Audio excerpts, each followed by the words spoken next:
Magandang araw, Sir KB. At sa lahat ng nakikinig sa inyong YouTube channel. Tawagin niyo na lamang po ako sa pangalang Onin.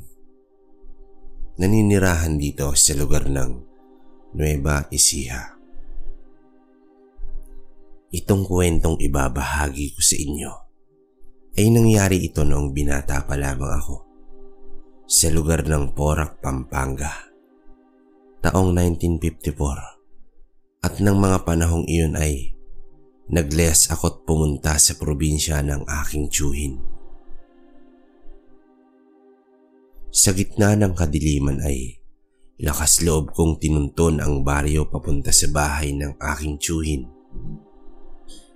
Naitago na lang natin sa pangalang Tio Omar. Nagkaroon kasi ng aberya ang sinasakyan ko papunta sa kanilang lugar, kaya't inabot na ako ng alanganing oras. Gawa ng isa ako sa mga napagbintangang pumatay sa lalaking nakaaway ng mga kaibigan ko sa Karatig Baryo. Pero ng mga panahong iyon ay wala ako roon sapagkat nasa bahay lamang ako kasama ang aking ina. Subalit, hindi naniniwala ang pamilya ng namatayang nakaalitan ng mga kaibigan ko maliban sa aking pamilya. Kaya naman naisip ng mga magulang kong lisanin ko na muna ang baryo namin. Habang nag-iimbestiga pa kung ano ang talagang nangyari roon. Ginawa ko iyon dahil sa isang banta. Nagbanta kasi ang pamilya ng namatayan. Di umano, may mangyayaring masama sa aming magkakaibigan kapag nagkasalubong kami ng landas. Kaya naman, na mga oras na iyon, nilisan ko agad ang baryo namin. At iyon ngay, sa kamalas-malasan ay inabot na ako ng alanganing oras ng araw na iyon. Wala pang poste noong mga panahon na iyon. Tanging liwanag ng buwan at flashlight na dala ko lamang ang nagsisilbing gabay ko sa mga oras na iyon. Habang naglalakad nga ako sa gitna ng kadiliman, ay may nasipat akong figura ng isang taong nakatayo. Nakatayo ito sa unahang bahagi ng daanan. Naaaninagan ko iyon dahil sa liwanag ng buwan na tumatama rito. Idagdag pang may kalakasan rin ng flashlight na gamit ko. Noong unay medyo nahihiwagaan ako at kinakabahan. Gawa ng sa pagkakaalam ko, liblib na lugar iyon. 8:00 pa lamang ng gabi ay tulog na ang mga tao. Pero laking pagtataka ko. Bakit ng mga oras na iyon ay may tao akong nakita? At ang mas ikinagulat ko,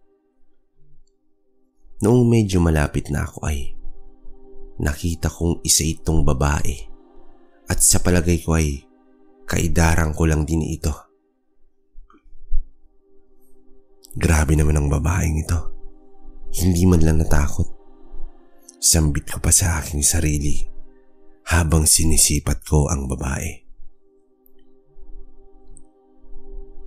Dahil sa may kadiliman ng kinatatayuan ng dalaga, kung kaya't bahagya kong itinapat ang liwanag ng bitbit na flashlight.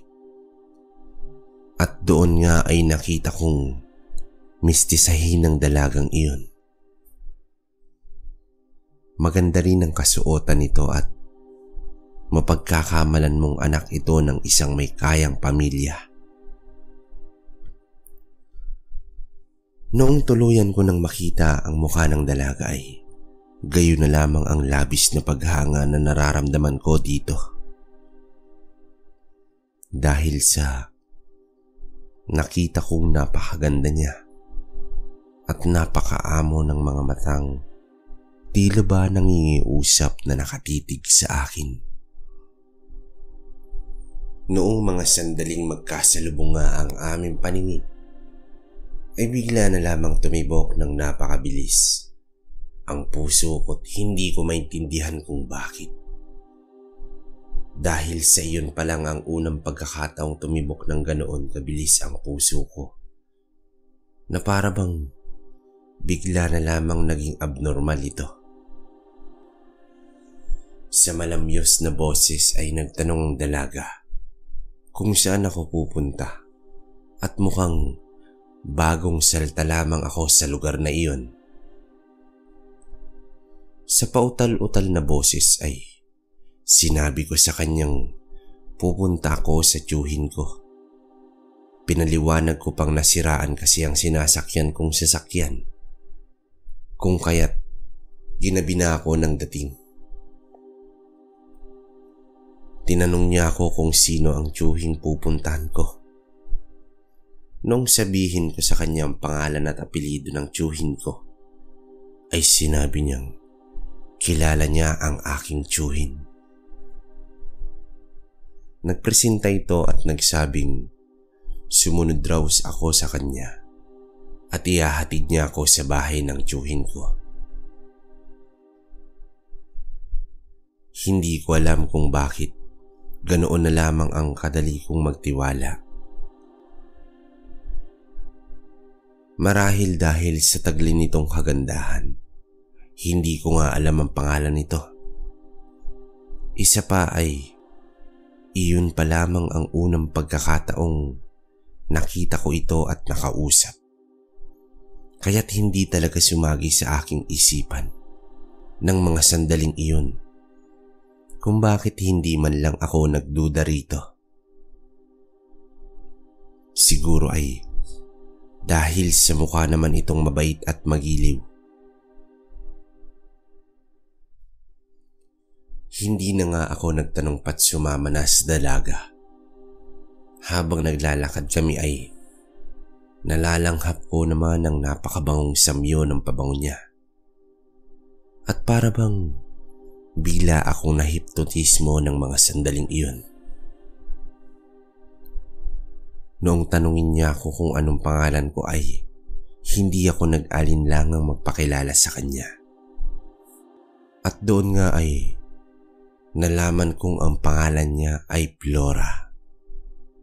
At nalaman ko rin na naninirahan ito sa Karatig Baryo. Matapos kong marinig iyon ay doon na ako parang natauhan.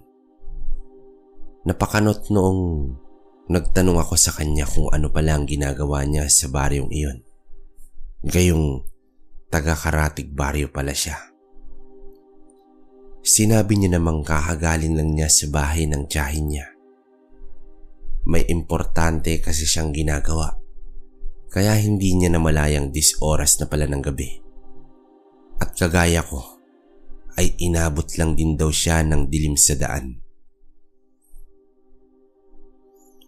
Ganoon ba? Dapat nagpaatid ka na lang sa kaanak mo. O kaya'y bukas ka na umuwi. Hindi ka ba natatakot gabing-gabi na? Ikaw lang ang mag-isang maglalakad pa uwi sa karatig lugar. Wika ko pa sa dalaga. Dapat pala hindi mo na ako inatid pa. Nakaya naman sa'yo na abala pa kita. Dagdag ko pang wika sa dalaga. Sandali niya akong tinapunan ng tingin at ngumitit nagwikang ayos lang. Matagal na siyang naninirahan malapit sa baryo. Kaya sanay na siyang naaabutan ng 10 oras ng gabi sa daan sa tuwing nagtutungo ito sa kanilang kamag-anak. Tinanong ko siya kung hindi ba siya natatakot maglakad mag-isa sa kalaliman ng gabi. Sunod-sunod naman siyang umiling at nagwikang hindi raw siya natatakot. Wala naman raw nangangaing mababangis na hayop sa kanilang lugar.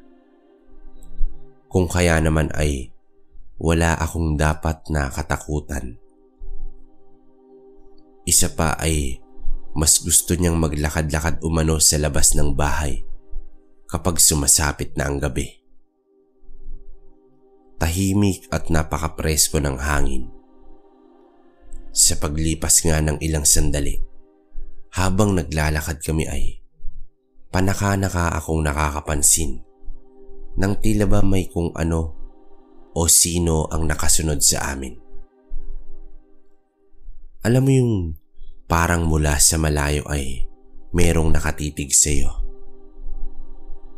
May mga naririnig akong kaluskusan sa gilid ng daanan, sa may talahiban at may inang pag-angil. Napapansin ko ring panay ang paglingon ni Flora sa kung saan naroroon ang kaluskusan at parang naririnig kong nagpapatunog ito ng kanyang ngipin. Masyado namang napahaba na ang aming usapan, kaya hindi ko na namalayang narating na pala namin ang bahay ng aking tiyuhin. Nalaman ko na lamang iyon nang huminto si Flora at humarap ito sa akin. Nakangiting sinabi niyang hanggang sa labas ng bakuran niya na lamang ako maihahatid. Kumatok na raw ako sa pintuan nang sa ganon ay mapagbuksan na ako ng aking tiyuhin. Noong akmang kakatok na ako sana sa pintuan ay nakita ko sa gilid ng mga mata ko kung paanong maglalakad ng paalis si Flora. Kaya naman, napatingin ako sa kanya at nagtanong kung hindi ba muna siya tutuloy sa bahay ng tiyuhin ko para kahit man lang makapagkape ito, tanda ng aking pasasalamat. Ngunit umiling-iling lamang siya at nagsabing hindi na siya tutuloy pa. Aalis na siya dahil baka hinihintay na siya ng mga magulang niya sa kanilang tahanan. Di rin daw kasi ito nakapagpaalam ng gagabihin na sa kanyang paglalakad. Teka lang Flora, sandali. Ihahatid kita sa inyo. Katukin ko lang si Tio Omar para may pasok ko mga gamit ko. Wika ko sa kanya dahil nag-aalala kung baka mapaano siya sa daan. Sabi ko pa naman sa isip ko, kung alam ko lang kaninang hindi pala siya taga-baryo, di sana'y hindi na ako nagpatid pa. Sinabi niya namang na wag na dahil kayang-kaya niya nang umuwi mag-isa at gaya na nang sinabi niya ay sanay na siyang inaabutan ng dilim sa daanan. Aniya pa, katukin ko na ang pintuan ng bahay ng tiyuhin ko para makapasok na ako. Sigurado ka na ba talagang kaya mong umuwi mag-isa? Paniniguradong tanong ko sa kanya. Sunod-sunod naman siyang tumango at agaran nang naglakad papalayo. Tatanungin ko pa sana siya kung may kita ko pa ba siyang muli. Pero noong lingunin ko siyang muli ay malayo na ito. Maya-maya pa ay bigla naman akong napaisip. Bagya pa akong nagulat at nagtaka dahil sa bakit ang bilis namang makalayo ni Flora. Wala pang 5 segundo akong kumatok. Sa pintuan ay nakalayo na kaagad ito. Sa pagkakataon na yun ay tanging napailing na lamang akong napapangiti habang ipinagpapatuloy na ang pagkatok sa pintuan. Sa isip-isip ko pa noon, bahala na. Magkikita pa naman siguro kami sa mga susunod na araw. Sayang, hindi ko man lang naitanong kung saan nakatira ang tiyahin ni Flora. Di sana'y pwede kong puntahan at baka sakaling makita ko doon ulit si Flora. Hindi man lang ako nakapagpasalamat sa kanya. Ang engot ko naman. Sambit ko sa aking sarili. Makalipas naman ang ilang sandali ay bumukas na ang pintuan at bumungad ang tiyuhin kong pupungas-pungas pa ng kanyang mga mata. Nahalatang kakagising pa lamang mula sa kanyang pagkakatulog. Nagulat pa siya nang makita ako at agara naman akong pinapasok sa loob. Teka, paano mo natunto ng bahay ko? Abay, ni minsan hindi ka pa nakapunta dito ah. Paano mo nalaman dito? Nakangiting tanong ng tiyuhin ko habang ipinaghahanda ako ng hapunan. Sumagot naman ako at sinabi ko naman sa kanyang may napagtanungan akong dalaga kanina malapit sa bungad ng baryo. Dalaga? Teka, sinong dalaga naman ang tinutukoy mo? Sa pagkakaalam ko ay wala nang makikita pang mga kadalagahang nagpapagala-gala sa labas ng bahay sa ganitong oras. Pagtatakang tanong ng tiyuhin ko. Flora daw po ang pangalan niya, tiyo. Nakatira siya sa Karatig Baryo. Hinatid niya pa nga ako papunta dito sa bahay niyo eh. Kaya lang, umalis siya kagad. Baka raw kasi hinihintay na siya ng mga magulang niya sa bahay. Tugon ko kay Tiyo Omar. Napansin kong sandaling tumahimik ang tiyuhin ko at ang asawa nito.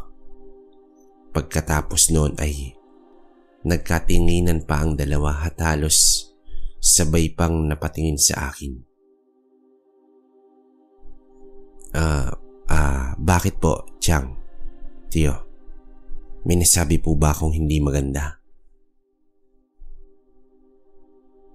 Pag-aalalang tanong ko sa kanila, gawa ng tinititigan nila ako ng may pagtataka. Sigurado ka ba talagang dalaga na gatid sa'yo dito, Onin? Paniniguradong tanong ng tiyuhin ko. Tumango naman ako at sinabi ko sa kanyang dalaga nga ang nagatid sa akin. Sinabi ko rin sa kanya ang itsura ng dalagang iyon. Nakita kong napatuptop ng bibig si Tia Celia at napatingin kay Tiyo Omar. Hayaan mo na. Ang importante ay ligtas na nakarating dito sa bahay natin itong pamangkin ko. Magpasalamat na lang tayo bukas kapag nakita natin ang anak ni Wilma. Wika pa ni Tiyo Omar. Kilala niyo po ba ang pamilya ni Flora, Tiyo? Bulalas kong tanong sa kanya. Tumango naman si Tiyo Onin at sinabing kilala nila ang pamilya ni Flora. Talaga po? Mabuti naman kung ganoon. Hindi kasi ako nakapagpasalamat sa kanya kanina. Bigla na lang kasing umalis. Hindi ko na nanagtungan pa ang sasabihin ko. Nang biglang sumabat si Tia Celia at nagsabing huwag ko nang subukan pang kausapin ang dalagang naghatid sa akin kapag nakita ko ito o nakasalubong sa daan. Hindi raw maganda ang makausap ko pang muli iyon. Nagtanong naman ako kung bakit hindi ko pwedeng kausapin si Flora. Gayong mukha naman itong mabait. Isa pa ay hinatid niya pa nga ako sa bahay ng gabing iyon. Basta Onin, sumunod ka na lang sa mga sinasabi ko. Bagong salta ka lamang dito kaya sundin mo na lang ang mga sinasabi ko. Wika pa ni Tiyo Omar. Matapos naming magkwentuhan at masabi ko sa kanila ang dahilan kung bakit biglaan ang pagpunta ko sa kanila ay pinagpahinga niya na ako dahil sa alam niyang pagod ako mula sa mahabang biyahe. Lumipas pa ang mga araw. Isang umaga, Habang umiinom ako ng mainit na kape, bigla ay nakita kong muli si Flora. Kasalukuyang nakaupo ako sa labas ng bakuran ng mga sandaling iyon. Habang nagkakape at nagpapalipas ng oras, wala kasi akong magawa dahil ang sabi ni Tio Omar sa akin ay sa susunod na araw niya na ako isasama sa kanyang pinapasukan. Tulad ng unang kita ko sa dalaga, ay ganoon na naman ang nararamdaman ko. Walang paglagyan ng saya sa puso ko ng mga sandaling iyon. Lalo na noong makita ko siyang nakangiti habang naglalakad papalapit sa akin. Nang tuluyan na siyang makalapit ay mas lalo pang bumilis ang tibok ng puso ko at nakalimutan ko na ang isa sa mga kabilin-bilinan sa akin ni Tio Omar. Pagkalapit niya nga ay agad naman itong bumati habang kinakamusta ako. Humingi rin siya ng pasensya dahil kaagad raw siyang umalis noong gabing hinatid niya ako. Nagmamadali lang daw siya talaga ng mga sandaling iyon. Naku, ako nga ang dapat humingi ng paumanhin sa'yo. Hindi man lang ako nakapagpasalamat. Hindi man lang kita naihatid sa kahit bungad man lang ng baryo. Wika ko sa dalaga. Mag-iisang oras rin kaming nagpalitan ng usapan. Pagkatapos ay nagpaalam na si Flora dahil may pupuntahan pa raw siya. Teka lang, pwede ko bang malaman ang bahay mo? Pigil ko sa dalaga at nahihiya't nag-aalanganing tanong ko sa kanya. Saglit naman siyang napatingin at agad nagbawit na pabuntong hininga. Kung ayaw mo namang sabihin sa akin kung saan ka nakatira ayos lang naman. Agarang saad ko kay Flora. Humingi naman siya ng pasensya at nagwikang sasabihin niya rin sa akin kung saan siya nakatira. Pero hindi muna sa ngayon, kundi sa susunod na pagkikita ulit namin. Malapad ang pagkakangiti ko nang magpaalam na siya sa akin. Dahil nang sabihin niyang sa sunod, ay alam kong malaki ang tsansa na magkita pa kaming muli. Habang sinusundan ko nga siya ng tingin ay hindi ko maiwasang mapangiti. Tila nabighani na ako sa ganda nitong si Flora. Noong tuluyan nang mawala sa paningin ko ang dalaga, ay napagpasyan ko na ring pumasok sa loob ng bahay. Subalit noong akmang papasok na ako sa loob ng bahay, nakita ko ang asawa ni Tio Omar na nakatingin sa akin. Mabilis naman siyang naglakad palabas ng bahay at sinalubong ako. Kayo po pala. May kailangan po ba kayo, Chang? Tanong ko sa kanya nang makalapit na ako. Tinanong niya naman ako kung kinausap ko raw ba si Flora at kung ano ang pinag-uusapan namin. Tumango ako at sinabi ko sa kanyang nag-usap kami sandali ni Flora. Tinanong ko nga rito kung saan siya nakatira. Kaso ayaw niya namang sabihin. Saka na lang raw kapag nagkita kami ulit. Sa seryosong boses ay sinabihan ako ni Tia Celia na dapat ay iwasan ko raw si Flora. Di umano ay dahil delikado kung makikipaglapit ako rito at patuloy pa rin makikipag-usap. Anya pa, hindi ko raw ba napapansin na halos walang taong pumapansin sa dalagang iyon? Wala rin kumakausap kahit sa kanilang lugar. Dahil sa hindi ko maintindihan ang sinasabi ng tiyahin ko, ay tinanong ko uli sa kanya kung bakit kailangan kong iwasan ang dalaga. May sakit ba itong nakakahawa kaya nararapat ko na lang iwasan? Sinabi naman ng tiyahin ko na si Tio Omar na raw ang magsasabi sa akin na kung bakit gano'n na lamang kung pagbawalan nila ako. Dahil mahirap na kung sa kanya pa manggagaling. Dahil sa sinabi ni Tia Celia ay hindi na lamang ako nangulit pa. Noong sumapit naman ang kinahapunan at umuwi na nga si Tio Omar ay inaya niya akong mag-inom sandali. Matagal-tagal na raw kasi siyang hindi nakakapag-inom. Kung kaya't samahan ko raw siya mamaya mag-inom. Sumabat naman ang tiyahin ko at nagwikang maghapunan raw muna kami bago uminom ng alak. Nang sa ganon ay hindi masyadong malakas ang tama kapag nalasing na kami. Tumango naman si Tio Omar at tinulungan niya ng magluto si Tia Celia. Samantalang ako naman ay inutusan nitong pumunta sa bahay ng kanyang kumpare para kunin ang tuba.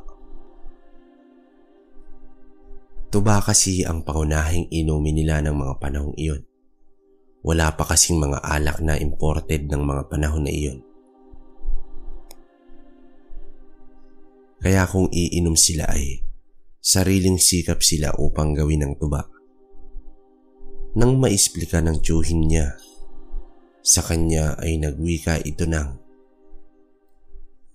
"Bilisan mo na lang, Onin, at magdidilim na. Dalhin mo rin ang sundang na nakasabit sa dingding. Alam mo na mahirap na." Paalala pa sa akin ni Tio Omar bago ako makalabas ng bahay. Sa paglipas nga ng ilang minuto ay binabaybay ko na ang makipot na daanan papunta sa bahay ng kumpare ni Tio Omar.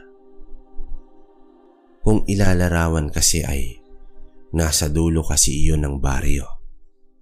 Aabuti ng halos 30 minutos ang lalakarin mula sa bahay ni Tio Omar. At may kalayuan din, kaya naman nagmadali na akong maglakad. Ilang minuto pa nga ay narating ko na ang bahay ng kumpare ni Tio Omar.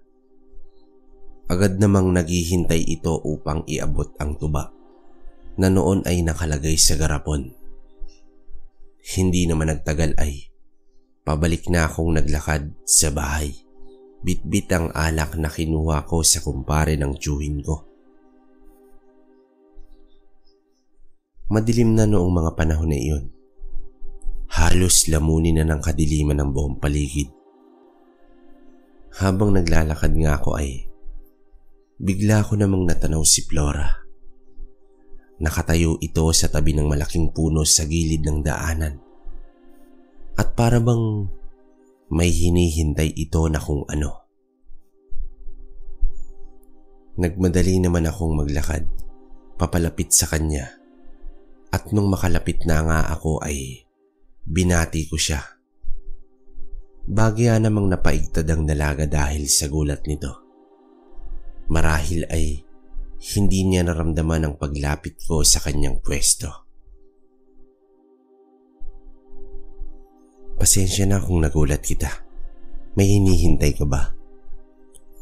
Tanong ko sa dalaga. Ngumiti naman siya at tumingin sa akin. Sabay sabing wala naman raw siyang hinihintay. Nandoon lang daw siya para magpahangin. Magpahangin? Ulit kong sambit at nagtaka dahil sa bakit doon siya magpapahangin sa liblib na lugar at wala pang kabayan. Isa pa ay maggagabi na noon. Kakaiba talagang babaeng ito. Ngayon lang ako nakakita ng dalagang gustong magpahangin mag-isa sa liblib na lugar. Hindi ba siya natatakot? Sambit ko pa sa aking isipan.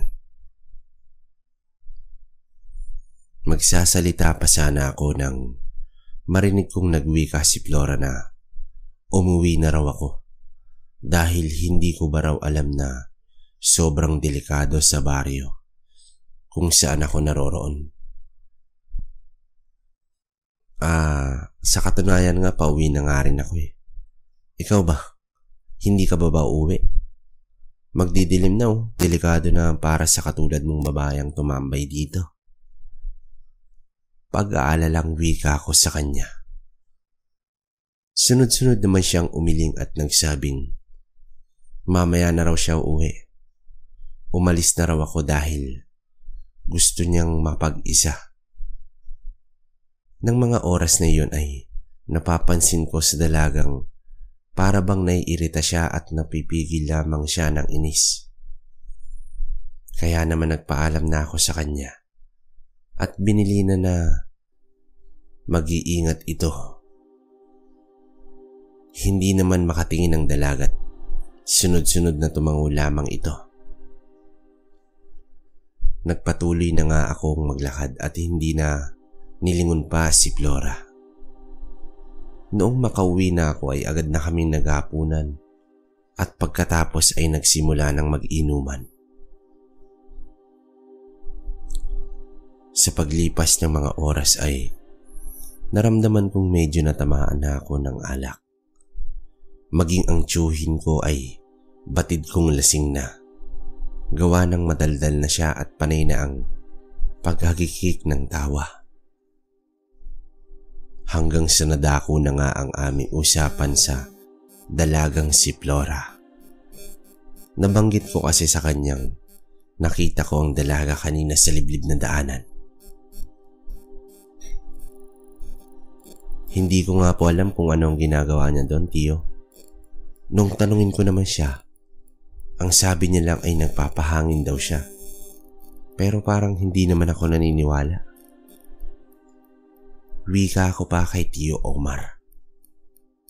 Nakita kong sandaling natahimik siya at para bang nagulat sa sinabi ko. Maging ako man ay nagulat rin sa sinabi ko. Teka. Saan ka mo naroroon ng babaeng yun? Tanong ng tiyuhin ko. Doon po malapit sa bahay ng kumpare mo. Kay Mang Buboy? Sagot ko sa kanya. Lintian na. Mukhang may binabalak na naman yung aswang na yan. Sambit ng tiyuhin ko at narinig ko pang malutong itong napamura. Ho? Aswang? Anong aswang ang sinasabi niyo, Chong? Tanong ko sa kanya. Sinabi niya namang angkan ng aswang ang dalagang nakilala ko. Anak ito ni Vilma, na isang bantog na aswang na namiminsala sa ibang lugar. Teka lang ho, totoo po bang sinasabi niyo? Bakit, Chong? May nakapagpatunay namang aswang talaga ang angkan ni Flora? Tanong kong muli sa kanya. Hindi naman sa hindi ako naniniwala sa aswang, mga kabaryo. Kaya lang ay mukha namang hindi mapagkakamalang isa sa angkan ng mga aswang itong si Flora. Napakaganda nito at napakahinhin kung kumilos. Kaya't malabong mapagkamalan mo itong isang aswang. Nako Onin, pamangkin, maniwala ka na lang sa sinasabi ko. Totoo ang sinasabi ko. Aniya pa sa akin bago nilagok ang alak. Dagdag niya pang sabi, minsan na raw may nakakita sa ina ni Flora na nasa bubungan ng bahay ng buntis na naninirahan sa Karatig Barrio. At may nakakita na rin sa tiyuhin nitong kumakain ng hilaw na karne noong minsan dumalo iyon sa isang handaan. Ang lola naman ng dalaga ay hindi mamatay-matay kahit na napakatanda na nito at nakaratay na lamang sa higaan.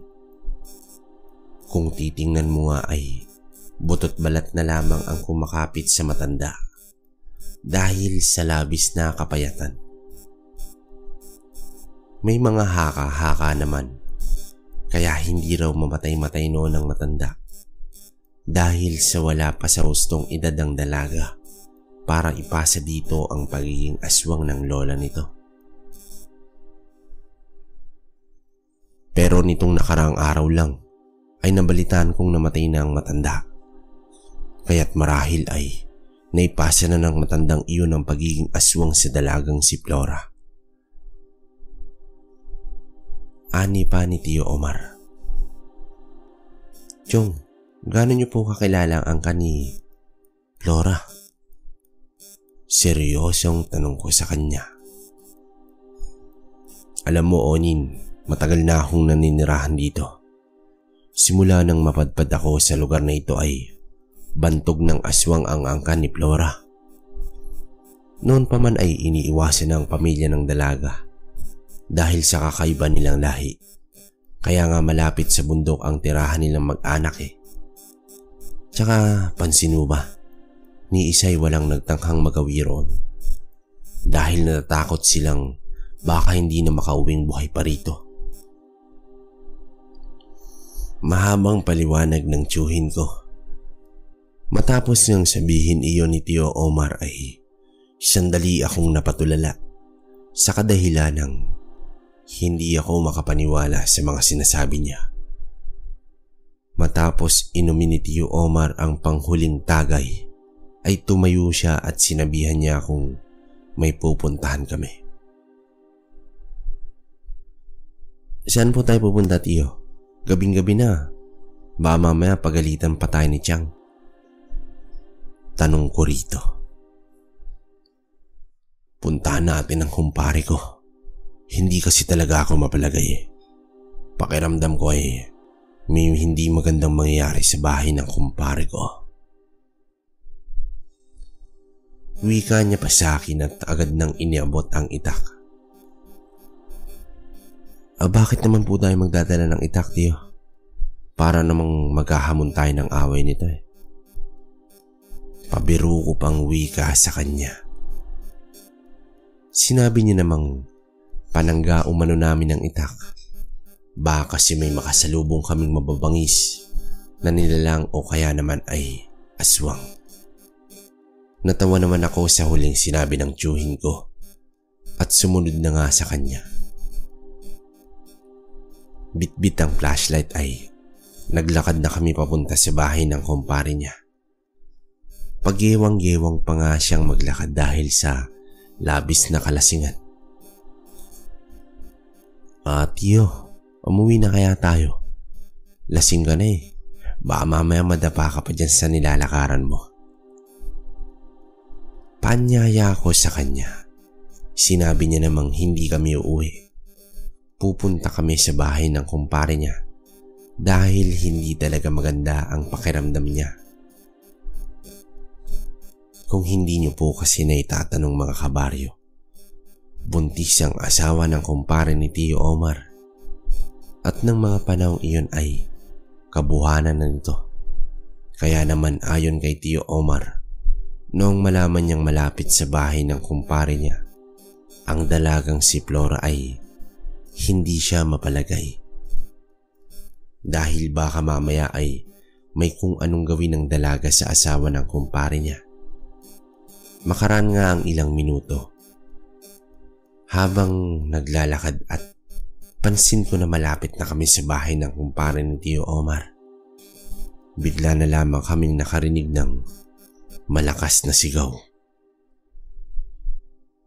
Kaagad na naalarma ang tiyuhin ko at mabilis nang tumakbo papunta sa bakuran ng kumpare niya.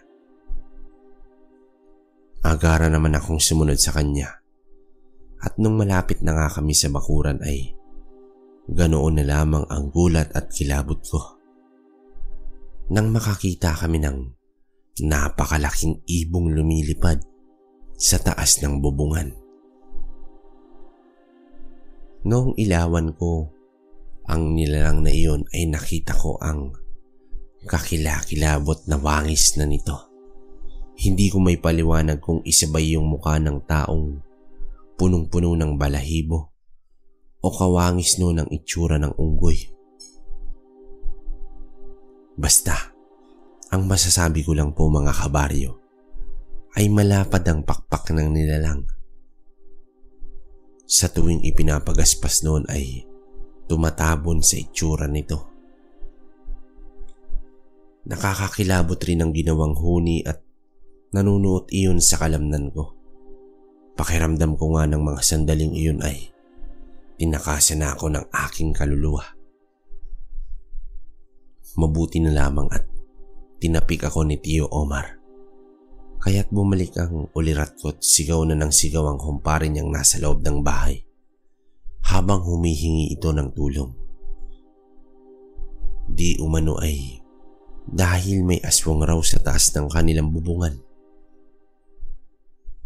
Sinasabi ko na nga ba, kaya hindi ako mapalagay eh. Wika pa ng tiyuhin ko. Ikaw, demonyo kang aswang ka. Bumaba dyan at mag-toast tayo. Hindi yung walang kalaban-laban na buntis ang pinagdidiskitan mo. Sigaw ng tiyuhin ko na naging dahilan kaya't bumaling sa amin ang nilalang. Iwas niya ang kanyang bitbit niyang itak habang hindi inaalis sa pagtutok ang liwanag ng flashlight. Kaya naman umangil lang ng umangil ang aswang at mabalasik na nakatingin sa amin. Bagya pa akong napatras pero sinabihan ako ng tiyuhin kong huwag tumakbo. Dahil kapag ipinakita mo sa aswang na natatakot ka ay mas lalo ka nitong tatakutin. Kilala kitang animal ka at alam ko kung saan ka nakatira. Kaya kung ako sa'yo, umuwi ka na sa inyo bago pa kaming mga taong baryo ang sumugod sa bahay mo. Pati ang angkan mo ay idadamay namin. Taragis ka. Sa karatig baryo ka lang naninirahan pero tinatalo mo kami. Sigaw ng tiyuhin ko at patuloy pa rin sa pagwasiwas ng itak. Ang buong akala ko'y bubulusok papunta sa amin ng nakakakilabot na nilalang. Sa kadahilanang humarap iyon sa gawin namin at umangil. Ngunit hindi pala. Dahil sa lumipad iyon papalayo at tanging alingaw ng huni ng aswang na lamang ang narinig namin. Nang mawala na ang aswang ay mabilis nang pumasok ang tiyuhin ko at agarang tinanong niya ang kumpare niya kung ayos lang ba sila. Samantalang ako naman ay sandali ko pang inilibot ang aking paningin at inaninagan ng ilaw ang buong paligid.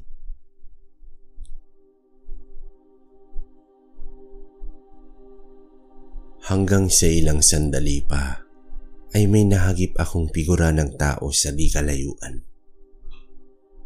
Noong ibalik ko ang liwanag ng flashlight sa bultahing nakita ko, ay nalaman kong ang dalagang si Flora pala iyon. Masama ang pagkakatitig niya sa akin na para bang may nagawa akong malaking kasalanan. Kakaiba ang aura niya ng mga sandaling iyon at hindi ko maipaliwanag. Noong tawagin ako ng tiyuhin ko, ay saka pa lamang ako lumapit sa kanila. Sinabihan ako ni Tio Omar na pagtulungan naming buhati ng asawa ng kumpare niya at dalhin sa higaan dahil sa labis ng takot ng buntis ay halos hindi na ito makagalaw sa kinasasampalakang sahig. Matapos ko nga silang tulungan ay ilang oras pa kaming nanatili ni Tio Omar sa bahay ng kumpare niya. Noong sumapit na ang madaling araw ay saka pa lamang kami umuwi dahil nasisiguro na ng tiyuhin kong hindi na babalik pa ang aswang na iyon. Sa paglipas nga ng mga araw kabaryo ay hindi ko na nakita pa ang dalagang si Flora. Ilang beses ko siyang sinubukan abangan dumaan sa may tindahan kung saan ako palaging nakatambay noon kapag nagpapahangin, ngunit ni anino niya ay hindi ko na nakikita. Hanggang sa nabalitaan ko na lang mula kay Tio Omar na umalis na ang pamilya ni Flora. Pero ang mga kaanak nito ay naroroon pa rin sa karatig baryo. Kung saan sila pumunta ay walang nakakaalam. Malakas ang hinala ng tiyuhin kung hindi ang dalaga ang umaswang sa asawa ng kumpare niya, baka sa pamilya nito.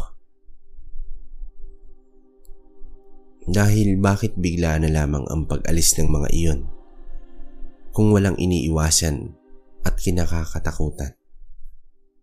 Nagdaan ng mga araw kabaryo ay hindi ko na nakita pa ang dalaga. Nagkaroon na rin ako ng trabaho, kaya't kahit papano ay paminsan-minsan na lamang sumasagi sa isipan ko ang dalagang si Flora. Lumipas naman ang ilang buwan ay ibinalita rin sa amin ng aking inang nahuli na ang totoong pumatay sa nakaalitan ng mga kaibigan ko. Kaya't pwede na akong bumalik sa lugar kung saan ako pinanganak. Nang makabalik nga ako sa amin ay wala na akong naging balita pa sa lugar ni Tio Omar. Tanging pagsulat na lamang at pangangamusta ang nagagawa nito. Mula nga raw nung umalis na ang pamilya ni Flora ay naging tahimik na ang kanilang baryo. Dito ko na po tatapusin ang aking kwento mga kabaryo. Naway magustuhan ninyo ang aking karanasan. Hindi man ito nakakatakot, ngunit alam kong may mapupulot kayong aral sa kwentong ito. Maraming salamat po. Okay, so ayun. Ang masasabi ko sa kwento ni Onin, no, kumbaga hindi talaga basihan yung panlabas na anyo kung mabuti o masama ang isang tao. Pero yun nga, hindi naman natin pwedeng pagdudahan si Flora, lalo na hindi naman talaga nakita ni Onin na siya yung aswang, di ba? Siguro nung time na nandun sila sa bahay nung kumpare nung Tio Omar niya, tapos sinasabi ni Onin nakita niya si Flora sa may gilid, siguro pamilya ni Flora yung umaaswang doon, di ba? Saka yun nga, medyo bitin lang kasi wala naman masyadong naging ganap sa kwento ni Onin, pero para sa akin solid yung karanasan niyang yun. Kasi di ba, kaya sabi ko sa ibang video ko na nakaraan, yung mga nababasa namin, kung kayo mismo yung nakaka-experience nun, imposibleng hindi kayo kakabahan, di ba? Lalo na nung panahon nila ni Onin, anong taon yun, di ba? 1954, isipin nyo. Walang ilaw, biruin nyo. Tanging buwan saka flashlight lang, tas makita ka ng ganong klaseng nilalang. Yung figura nga lang ng tao na maaninag mo sa ganong kadilim, nakakatakot na, di ba? So, ayun, nangyari to Mabalacat, Pampanga. Tama ba? No, yun yung sabi ni Onin eh. Pero, kayo kung may natutunan kayo sa aral kung may natutunan kayong aral sa kwento, comment nyo sa baba. Tapos, yun lang muna ang opinion ko sa kwento. Shoutout ko muna kayo. Simulan natin kay Arlene Hulsbesa, Michelle Lendero, Kuya Shaw TV, Lita 5, Tickboy 1896, Lourdes Grace Garde, Alexander Tachado, Tina Santos, Maria Celar, Romeo Mercurio, Roslyn Dalopere, Jenny Golosino, Iram 9638, saka kay Ryan Valenzuela na from Puerto Galera, Oriental Mindoro, yun no. B-Boy Sibilia, Raul Mandirigma, Randy Espiritu, Oliver Sutil. So ayun, shoutout sa mga taga Oriental Mindoro. Pati nga pala dun sa mga nagpapabate na OFW nating nakikinig na ginagamit raw nilang instrumento itong YouTube na channel natin sa tuwing nagtatrabaho sila, ganun. So yun nga, malaking pasasalamat yun para sa amin na nababasa yung mga ganung comment. Nakakataba ng puso yun. So ayun lang muna. Kayo, kung may gusto kayong i-comment, comment nyo lang. Medyo okay naman na yung pakiramdam natin. No? Kaya siguro magiging okay na rin lahat ng ilalagay natin na kwento. Sa ngayon yun lang muna. Maraming salamat mga kabaryo.